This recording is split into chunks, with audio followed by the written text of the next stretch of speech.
The last of the leaves are falling, the soil is cold, and the garden seems to be breathing a long, slow sigh, ready for sleep. For half of us in the colder north, the ground is already stiffening. The gates of the outdoor season are closing. Our anxiety shifts from, "What do I harvest?" to, "Did I protect what I've planted?"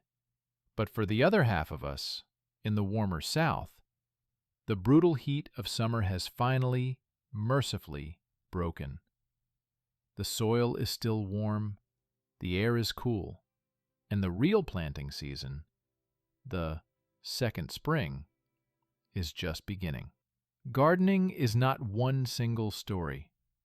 It is a cycle, and November is a profound, powerful moment in that cycle. It is a time for patience, for planning, and for planting. Yes, planting.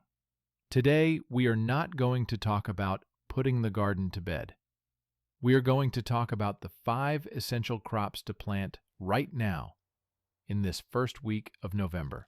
Whether you are in the freezing north or the mild south, there is wisdom in planting today. There is work to be done. So, if you are someone who sees the garden as a year-round journey, not just a summer chore, I invite you to join me. Subscribe if you haven't, and let's explore this quieter, wiser path together. Let us begin with the one crop that connects us all at this very moment, the crop that is the final act for the north and the opening act for the south. Number 1. Garlic, the great unifier. We must start with garlic. It is the heart of the fall garden, and on November 1st, the story of garlic splits in two. First, for my friends in the north, zones 3 through 6. By now, your garlic should be in the ground. You probably planted it a few weeks ago, as we've discussed. Your anxiety is no longer about planting. Your anxiety is about protection. You're looking at that bare, mulched bed and wondering, is it enough? Will they survive the deep freeze? Your work right now is not planting. It is peace of mind. This is the week to do your final check. Did you mulch deeply?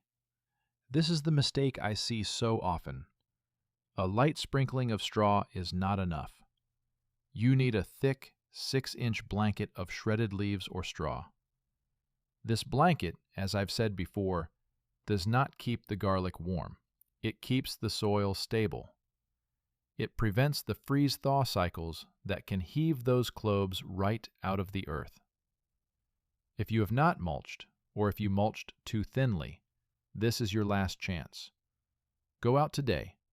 Gather those free, fallen leaves from your yard, run them over with the mower, and tuck your garlic in for its long winter sleep.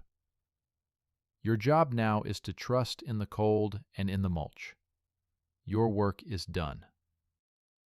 Now, for my friends in the south, zones 7 through 10, your time is now. The soil is still warm enough to sprout roots, but the air is cool. This is the perfect window to plant your hardneck garlic. You are not late. You are precisely on time. The soil temperature is what matters, and yours is ideal. Remember the wisdom. Plant those large, healthy cloves from certified seed garlic. Pointy side up. 2 to 3 inches deep, 6 inches apart. Give them that first deep watering, and then mulch. Just like your northern neighbors, you mulch to protect the soil, to retain moisture, and to keep the weeds down. For everyone, garlic is the great lesson of fall. It is an act of faith. You are planting a promise that you will not see fulfilled until next July. Number 2, the instant indoor garden, microgreens. Now, for all of us in the north, where the ground is frozen and the idea of planting outside is a memory. Our connection to the soil does not have to end. It simply moves indoors. If the 9-month wait for garlic is a lesson in patience, this next crop is a lesson in immediacy, and it will keep your spirits and your health high all winter. I am talking about microgreens. Do not be intimidated by the fancy name. This is not complicated. This is simply the easiest and fastest way to grow nutrient-dense food right on your kitchen counter in the dead of winter. Here is all it is. A shallow tray. A recycled plastic container works perfectly. Just poke drainage holes. An inch of simple, sterile potting mix. And seeds. What seeds? This is the fun part. You can buy microgreen mixes, or you can just use seeds you may already have. Sunflower seeds, the black oil ones. Peas, radishes, broccoli, kale, mustard greens. You sow them thickly, I mean shoulder to shoulder. You are not growing a full-sized plant. You are only growing it for its first 10 days. Gently press the seeds into the soil. Water them, and in 7 to 14 days you will have a lush green carpet. You harvest it with a pair of scissors right at the soil line. The flavor is incredible. It's the concentrated essence of the plant. Radish microgreens are spicy. Pea shoots are sweet. Sunflower shoots are nutty. It is a burst of fresh, living energy on a cold November day. This is more than just food. This is an act of defiance against the dormant season. It keeps your hands in the soil. It provides life and green when the world outside is gray. For the gardener in the north, this is your new garden for the next 5 months. Number 3. The second spring greens. Lettuce, spinach, arugula. Now we return to the south. For all of you in zones 7, 8, and 9, November 1st is the true start of your leafy green season. The mistake is trying to grow these in the spring, when that sudden April heat wave comes and bolts them, turning them bitter overnight. No, this is their season. The soil is warm, the air is cool. This is paradise for plants like lettuce, spinach, and arugula. These are the fast payoff crops for your outdoor garden. You can sow them right now, directly into your raised beds or containers. The wisdom here is in the harvest. We do not grow for full, giant heads. We practice the cut and come again method. You sow your seeds, and once the plants are about 4 to 5 inches tall, you go out with your scissors. You harvest only the outermost leaves from each plant, leaving the central growing tip completely untouched. What happens? The plant, unharmed, simply produces more leaves from the center. You are not harvesting once. You are harvesting continuously. You are creating a living salad bowl that will feed you fresh greens all through November, December, January, and beyond.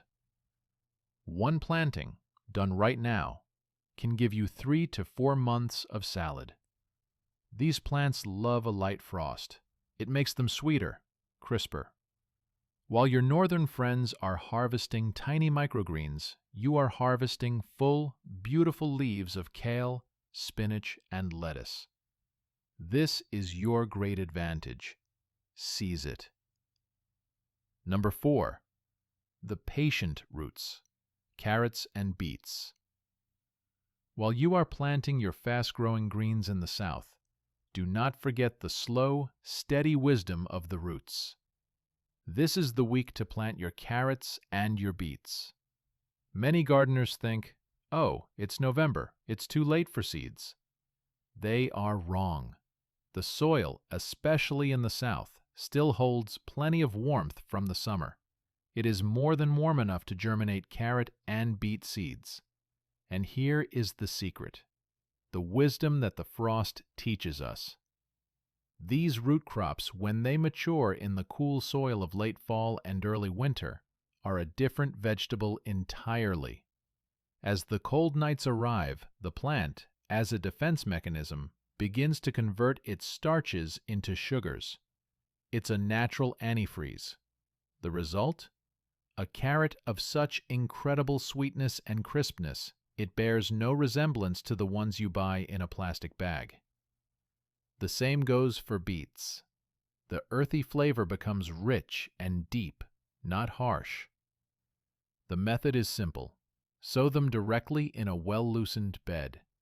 Soil for root crops must be loose and free of stones. Keep them watered until they germinate. And then, the one crucial task. You must thin them. This is the hardest act for a new gardener. You must pull out the extra seedlings to give the chosen ones space to grow. For carrots, about 2 to 3 inches apart. For beets, 3 to 4 inches. It feels wasteful, but it is the only way. If you do not thin them, you will have a crowded mass of leafy tops and no roots at all.